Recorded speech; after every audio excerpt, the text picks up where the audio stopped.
Okay, so we're talking reinforcement here and we're talking food, okay? So when we're reinforcing food treats, we want to make sure that we're looking at a couple of things before we do so.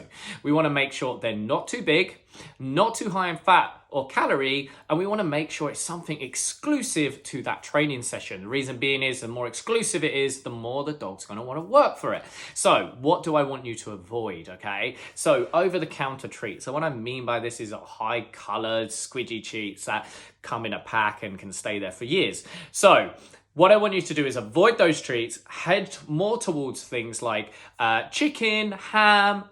We can also use liver and cook it, cut it up really nice and small. We can also use a bit of sausage, a bit of cheese, low fat. But when we talk small, let me just hit on that point. Look at your smallest fingernail.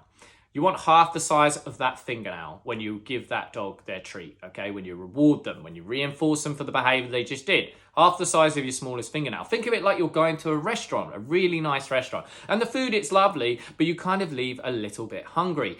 That's what we want to have from our dog. We want them to enjoy the food, but be more invested to working for the food, okay? We don't want to fill them up. We don't want to go, here's your food.